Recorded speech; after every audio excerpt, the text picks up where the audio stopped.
तो कहानी की शुरुआत एक काफी पुराने शिप को दिखाने से होती है। इसे दोबारा ठीक करके नया बनाकर एक ग्रुप इसमें अपने सफर पर निकला था। इस ग्रुप में तकरीबन 60 लोग थे, जिनमें सबसे पहले हमें कोरिया का प्रेसिडेंट दिखाया जाता है। उसका बेटा भी आया था जिसका नाम एडम होता है। एक गुंडा भी था जिसके साथ उसके बहुत सारे आदमी थे। गुंडा प्रेसिडेंट यानी एडम के डैड के पास आकर पूछता है, सर आपको कुछ चाहिए तो नहीं? अगर किसी चीज की जरूरत है तो बताइए, मैं फौरन लेकर आऊंगा। इस पर वो जवाब देता है कि नहीं फिलहाल नहीं, पर अगर हुई तो मैं तुम्हें बता दूंगा। यहाँ एक बड़ा आदमी भी था जो शिप की मिट्टी को ब्रश से इकट्ठा करके एक कप में डाल रहा होता है। पास बैठी एक लड़की ईव जो अपने हस्बैंड के साथ यहाँ आई थी, वो बूढ़े आदमी को ये करते हुए देखकर काफी हैरान हुई। पूछती है कि आप ये क्या कर रहे हैं, मिट्टी जमा क्यों कर रहे हैं आप? इस पर बूढ़ा आदमी ईव को कोई जवाब नहीं देता, बल्कि उसकी तरफ देखकर बस मुस्कुराने लगता है। अब प्रेसिडेंट को खास सबसे वीआईपी केबिन दिया जाता है, जो देखकर 3 मॉडल्स को बहुत गुस्सा आया। वो गुंडे से पूछती है कि ये क्या हो रहा है, हमने भी तो उतने ही पैसे भरे हैं ना, तो फिर वीआईपी केबिन प्रेसिडेंट को ही क्यों मिल रहा है? इस पर गुंडा उन्हें डांटने लगा कि ज्यादा सवाल मत करो, चुप हो जाओ। पर यहाँ ईव का हस्बैंड भी इन मॉडल्स का ही साथ देता है। कहने लगा कि वो ठीक ही तो कह रही है, हमारे साथ ऐसा क्यों किया जा रहा है? ये सुनकर गुंडे के लोग उसे पकड़कर धमकाने लगे कि सवाल जवाब करने हैं, ये अपनी जान प्यारी है, अगर जिंदा रहना चाहते हो तो अपनी वाइफ को लो और यहाँ से बाहर चले जाओ। उनकी ये धमकी सुनकर ईव घबरा गई, अपने हस्बैंड को लेकर बाहर आ जाती है। अब वो बूढ़ा आदमी तरबूज के कुछ बीज उस कप में डालता है, इसमें वो मिट्टी बह रहा था। असल में ये पौधे उगाने की कोशिश कर रहा था। ये देखकर ईव काफी हैरान रह जाती है कि भला ये क्या करना चाह रहा है। मॉडल्स गुंडों के साथियों के साथ एंजॉय कर रही थी, जबकि प्रेसिडेंट एक जगह पर खड़ा होकर ईव को घूर रहा था। ये चीज नोटिस करके गुंडा प्रेसिडेंट के पास आया, कहता है क्या बात है सर, पसंद आ गई वो लड़की? अगर ऐसी बात है तो आप फिक्र न कीजिए, मैं उसे आपके पास ले आऊंगा। अब थोड़ी देर बाद गुंडे के साथी उस जगह पर हमला कर देती है जहाँ ईव और उसका हस्बैंड सो रहे थे। वो उसके हस्बैंड को काफी मारने के बाद ईव के साथ काफी बुरा बर्ताव करने लगे। गुंडा उसके हस्बैंड को चाकू से मारकर उसकी जान ले लेता है और फिर उसे समंदर में फेंक देता है। ये करने के बाद वो ईव को बेहोश करके प्रेसिडेंट के पास लेकर गया, जहाँ पहले प्रेसिडेंट फिर उसके बेटे एडम और गुंडे के कई साथियों ने मिलकर उसके साथ बहुत बुरा किया। जब उसे होश आई तो वो बेचारी काफी बुरी हालत में बाहर आई। वो गुंडे के पास आकर उसे मारती है और अपने हस्बैंड के बारे में पूछने लगती है, जिस पर वो हंसकर जवाब देता है कि तुम्हारे हस्बैंड को तो चाकू से मारकर मैंने समंदर में फेंक दिया है। अब उसकी इन फजूल बातों पर ईव को यकीन नहीं आ रहा था, इसीलिए वो आगे बढ़ी और जब अपने कमरे के पास आती है तो उसे बाहर अपने हस्बैंड का जूता पड़ा हुआ दिखता है, जिसके पास बहुत सारा खून भी पड़ा हुआ था। ये देखकर ईव काफी टूट गई, फूट फूट कर रोने लगती है और वो भी पानी में कूद कर मर जाना चाहती है। वो कूदने ही वाली थी तभी वो बूढ़ा आदमी आकर उसे रोक लेता है और ईव की जान बचा लेता है। अब हमें पूरे शिप का हाल दिखाया गया, जहाँ सारे मुसाफिर और बाकी लोग शराब पीकर सो रहे थे। अब जब ये अगली सुबह उठे तो ये देखकर इनकी होश उड़ गई कि इनकी शिप पानी में नहीं चल रही है बल्कि हवा में काफी ऊपर उड़ रही है। ये सारा नजारा वहाँ पर खड़ा हुआ बूढ़ा आदमी देख रहा था, वो हैरान नहीं था। इसी वजह से ईव को उस पर शक हुआ, जैसे ये सब जानता हो, इसीलिए वो उस पर नजर रखने लगी और उसका पीछा भी करती है। जहाँ हम देखते हैं कि जो बीज बूढ़े आदमी ने डाले थे वहाँ से अब छोटे छोटे पौधे निकल आए हैं और जो 2 अंडे मशीन में रखे थे उनमें से भी चिकन निकल गए हैं। अब प्रेसिडेंट कैप्टन की केबिन में जाकर उससे पूछता है कि ये शिप हवा में कैसी आई और अब हम कहाँ जा रहे हैं? कैप्टन जो खुद भी काफी घबराया हुआ था कहता है, मैं खुद नहीं जानता कि ये क्या हो रहा है, रडार भी काम नहीं कर रहा जो बता सके कि इस वक्त हम कहाँ हैं और कहाँ जा रहे हैं। ऊपर से खाना भी हमारे पास कम है जो 3-4 दिन के बाद खत्म हो जाएगा। ये सुनकर सारे मुसाफिर काफी घबरा गए और उस केबिन का दरवाजा तोड़ने लगती है जहाँ खाना रखा हुआ था। तब प्रेसिडेंट सबको रिलैक्स करते हुए कहते हैं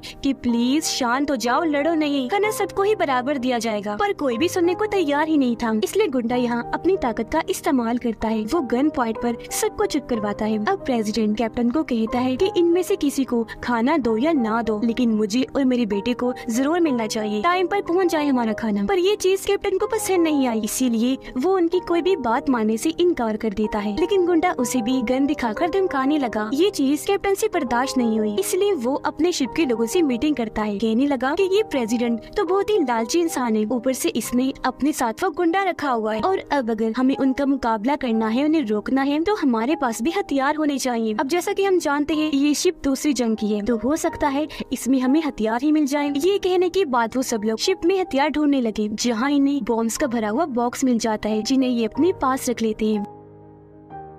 अब मुसाफिरों को सिर्फ थोड़े थोड़े चावल ही खाने को दिए जा रहे थे जो वहाँ गुंडे के आदमी सबको दे रहे थे। अब इतने से चावल देखकर कुछ मुसाफिर पूछते हैं कि इतने से चावल, इनसे तो हमारा पेट ही नहीं भरेगा। तब गुंडे का आदमी कहता है कि चुप करके खा लो, सबको यही दिया जा रहा है। पर वो नहीं सुनते और बहुत सारे मुसाफिर उनका पीछा करते करते प्रेसिडेंट के कैबिन में आ जाते हैं और देखते हैं कि यहाँ तो प्रेसिडेंट और उसके लोग अलग अलग तरह के खाने खा रहे हैं, वो भी पेट भर के। ये देखकर सभी मुसाफिरों को बहुत गुस्सा आता है। गुंडा यहाँ दोबारा उन्हें गन दिखाकर धमकाने लगा कि मुंह बंद, चुप करके रहो। अब वो मुसाफिर कुछ कर नहीं सकते थे, इसलिए बेचारे डरकर वहाँ से चले जाते हैं। एक बूढ़े आदमी के पास जाकर पूछती है कि दादाजी आप ये पौधे क्यों गा रहे हैं? पर इस बार भी वो मुस्कुराने के अलावा और कोई जवाब नहीं देता। अब प्रेसिडेंट दोबारा कैप्टन से पूछता है कि ये शिप कहाँ जा रही है? इस पर कैप्टन जवाब देता है कि मुझे नहीं पता। ये सुनकर प्रेसिडेंट को इतना गुस्सा आया कि वो उसके मुंह पर जोरदार थप्पड़ मार देता है, पर कैप्टन चुपचाप खड़ा रहा। सारे हालात की वजह से तंग आकर प्रेसिडेंट के पास जाती है और उसे खूब बातें सुनाती है। ये सुनकर गुंडा जैसे उसके पास आया उसके साथ बदतमीजी करने, उसे पकड़ने, तो तभी प्रेसिडेंट का बेटा एडम सामने आकर गुंडे को ऐसा करने से रोक देता है और ईव को बचाकर वहाँ से ले गया। और अब ये दोनों बूढ़े आदमी के पास आ जाते हैं जहाँ वो अब भी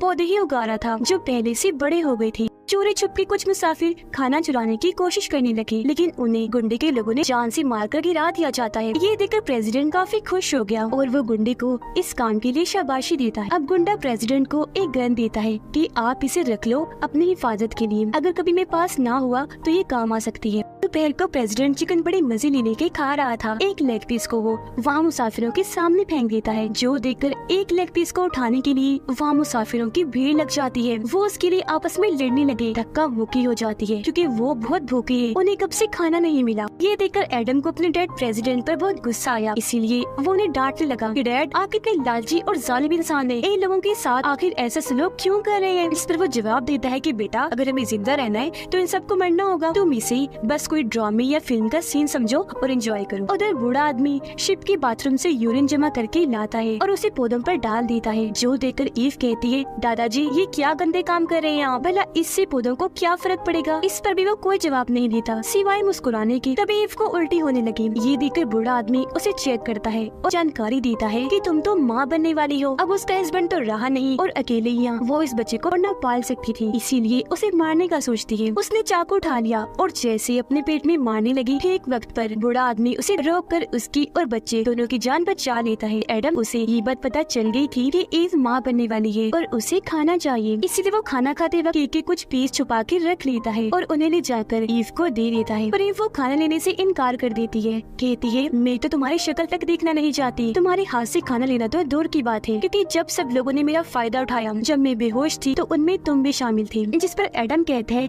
कि प्लीज मुझे माफ कर दो, मुझे अपनी गलती का एहसास है और ये ले लो प्लीज, तुम्हें इसकी जरूरत है। पर ईव फिर भी इनकार ही करती है। अब बूढ़ा आदमी एडम के हाथों से वो खाना लेकर ईव को देता है तो तब जाकर वो उसे खाती है। अब ऐसे ही शाम हो गई, लोगों की भूख से बुरी हालत थी, इसीलिए वो खाने वाले केबिन में जाकर खाना चुराने लगते हैं। पर तभी वहाँ प्रेसिडेंट आ गया और उनमें से एक को गोली मारकर कहता है कि जितना भी खाना उठाया है जल्दी से वो वापस रखो। अब मुसाफिर डर गए और मजबूरन खाना वापस रख देते हैं। मरे हुए मुसाफिर के पास बूढ़ा आदमी आया और उसे उठाकर अपनी जगह पर ले जाता है। वो उसकी लाश के पहले टुकड़े टुकड़े करता है, फिर उन्हें मशीन में डालकर पीस कर पौधों में डालता है खाद के तौर पर, ताकि पौधे और जल्दी से उगने लगे। ये देखकर ईव की हालत खराब हो गई, वो रोने लगती है, साथ में ये भी सोचने लगती है कि कहीं ये बूढ़ा आदमी पागल तो नहीं जो ऐसी हरकतें करता है। कैप्टन प्रेसिडेंट के कैबिन में बॉम्ब फेंककर दरवाजा बंद कर देता है ताकि उसकी चीथड़ी उड़ जाए, लेकिन ठीक वक्त पर वो बॉम्ब को गिरा देता है और ऐसे उसकी जान बच जाती है। फिर वो बाहर आया गन लेकर, गन पॉइंट पर ही कैप्टन से पूछता है कि तुम्हारे पास ये बॉम्ब कहाँ से आया? तब मजबूरन कैप्टन को बताना पड़ा, इसलिए प्रेसिडेंट बॉम्ब्स का वो पूरा भरा हुआ बॉक्स ही उससे हथियार लेता है। अब प्रेसिडेंट के शैतानी दिमाग में एक आइडिया आता है कि क्यों ना मैं इन बॉम्ब से सारे मुसाफिरों को ही उड़ा दूं। एडम दोबारा से ईव के पास आ जाता है, जहाँ ईव उसे बताती है कि वो बूढ़ा आदमी हर बार मुझे मरने से बचा लेता है, पता नहीं क्यों, शायद कोई वजह है जो वो ऐसा करता है। जब मैं शिप से कूद रही थी तब उसने मेरी जान बचाई और जब मैंने अपने पेट में चाकू मारने की कोशिश की तभी उसी ने ही मेरी जान बचाई।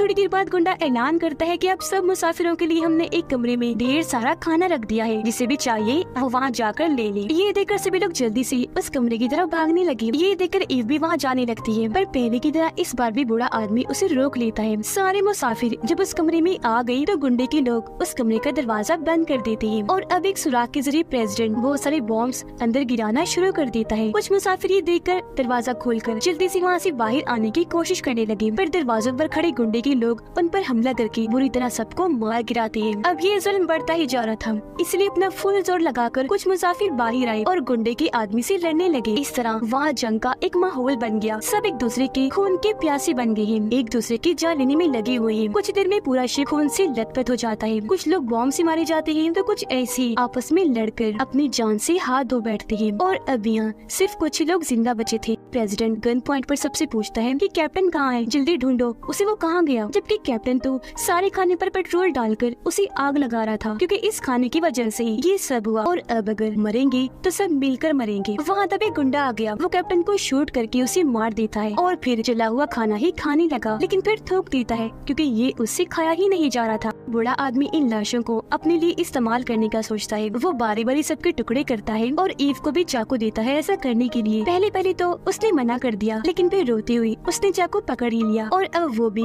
लाशों के टुकड़े करने लगती है। बूढ़ा आदमी सब लाशों को बारीक पीसकर पौधों में डालने की खाद बनाता है और जो लाशें बच गई थी उनका भी इंतजाम उसने कर लिया था। वो लाशों के कटे हुए हिस्सों में कुछ बीज डालकर उनमें मिट्टी भरता है, क्योंकि उसे उम्मीद थी कि ऐसे करने से ये बीज पौधे बन जाएंगे। अब ईव नहीं जानती थी कि वो ये सब कुछ क्यों कर रहा है, लेकिन फिर भी उसकी मदद करती रहती है और पौधे भी लगाती है। अब एडम को काफी गुस्सा था। वो अपने डैड को डांटता है कि देख लिया आपने अपने स्टूपिड से प्लान का नतीजा, जो लालच की वजह से आपने बनाया था। सब मारे गए और खाना भी जलकर राख हो गया। जिस खाने के लिए ये सब किया, अब खाना कहाँ से लाओगे और क्या खाओगे। तब उसके डैड कहते हैं कि मैंने बिल्कुल ठीक किया, अच्छा ही हुआ जो भी हुआ, और खाना बहुत जरूरी चीज है। अगर ऐसी नौबत आई कि तुम्हें मुझे मारकर खाना पड़े तो बेशक मुझे मार डालना, क्योंकि अपनी भूख के लिए अगर मुझे तुम्हें मारना हुआ तो मैं मार दूंगा और खा जाऊंगा। ऐसे दिन गुजरते गए। हम देखते हैं कि बूढ़े आदमी ने जो बीज इंसान के जिस्म पे लगाए थे वहाँ से पौधे तेजी से उग रहे हैं और जो 2 चिकन थे वो भी बड़े होकर अब मुर्गा और मुर्गी बन गए हैं। उन्हें देखकर ईव बूढ़े आदमी से कहती है कि दादाजी क्यों ना हम इन मुर्गियों को ही खा लें बजाय इंसानों का मांस खाने के। अब वो बूढ़ा आदमी जो इतनी देर से बोला नहीं था अब बोल पड़ता है। कहने लगा कि बेटा अगर हमने ये मुर्गियाँ खा ली तो इनके बाद क्या खाएंगे, हमें भी सिर्फ अंडे ही खाने हैं ताकि मुर्गियाँ जिंदा रहकर और अंडे देती रहें। ऐसे ही हमारे पास खाने की चीज भी होगी और मुर्गियाँ बड़ी होकर और अंडे देती रहेंगी और फिर हमारे पास कई सारी मुर्गियाँ हो जाएंगी, तब फिर हम इन मुर्गियों को खा सकते हैं। अब ईव को जिंदा देखकर गुंडा उसे मारने आया, तब उसे रोककर एडम कहता है कि इसे मारने से पहले तुम्हें मुझे मारना होगा। गुंडा कहता है नेकी और पूछ और अब वो यहाँ एडम को मारने पर उतर आया, लेकिन ठीक वक्त पर यहाँ प्रेसिडेंट आकर गुंडे को गोली मार देता है। वो मरा नहीं क्योंकि गोली उसकी बाजू पर लगी थी। तो अब उसे मारने के लिए प्रेसिडेंट ने जैसी गोली चलाई तो गन खाली हो चुकी थी।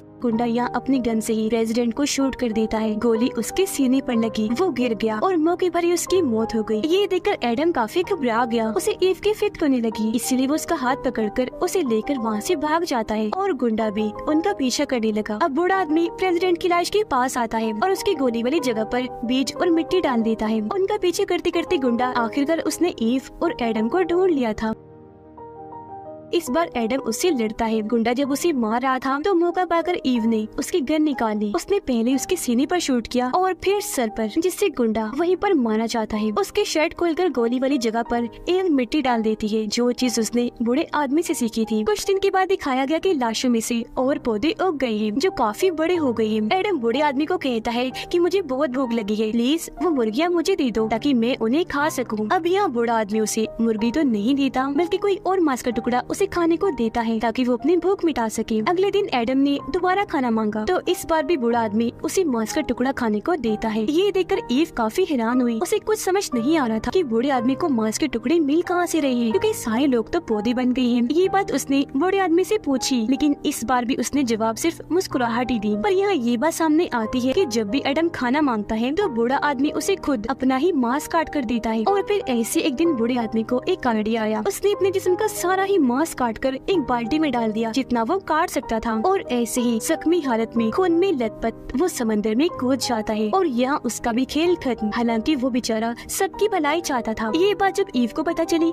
तो उसे काफी दुख हुआ। वो सोच में पड़ जाती है कि आखिर बूढ़े आदमी ने ऐसा क्यों किया। फिर अभी दोनों कुछ दिन बूढ़े आदमी का मांस खाकर गुजारते हैं, लेकिन एक दिन जब वो भी खत्म हो गया तो एडम एक मुर्गी को काटने जाता है, पर ईव उसे ये कहकर मना कर देती है कि तुम बेशक मेरे जिस्म का कोई भी हिस्सा काट कर खा लो, लेकिन इन मुर्गियों को मत काटो। इन्हें दादाजी ने इतनी मेहनत से पाल कर बड़ा किया। लेकिन एडम उसकी बात नहीं मानता और मुर्गी को काटने जाता है, पर इससे पहले वो ऐसा करता। ईव एक कुल्हाड़ी लेकर उसके पीछे आई। उसने कुल्हाड़ी उसकी कमर में दे मारी। उसकी हालत बहुत खराब हो गई और ऐसे एडम की भी मौत हो जाती है। असल में यहाँ ईव जान गई थी कि इन मुर्गियों को ही बचाने के लिए बूढ़े आदमी ने खुद को कुर्बान कर दिया, अपने जिस्म के टुकड़े कर दिए। मतलब ये मुर्गियाँ उन्हें इतनी जरूरी थी, इसलिए यहाँ ईव को भी लगा कि एडम से जरूरी यहाँ उन मुर्गियों की जान बचाना है, तो उसे एक कदम उठाना पड़ा। वो एक जगह बैठकर एडम का मांस खा रही होती है और अब वो इस पूरे शिप में बिल्कुल अकेली थी। ऐसे कुछ दिन और गुजर गए और अब वो बीज जो आलू और तरबूज के बूढ़े आदमी ने उगाए थे, वहाँ अब तरबूज और आलू उगाए थे बड़े बड़े। तब उन सब्जियों और फलों को खाकर ईव अपना गुजारा चलाती है। मुर्गियाँ भी और बड़ी हो गई और अंडे भी देती है। अब देखते ही देखते ईव अपने बच्चे को पैदा कर लेती है और उसे भी इसी शिप में रखकर पालने लगती है। और शिप की हालत को हम देखते हैं, जहाँ पर पौधे और बड़े हो गए हैं और अब ये शिप कम जंगल ज्यादा लग रही है। बेटा भी अब काफी बड़ा हो गया था और जब एक दिन ईव उसे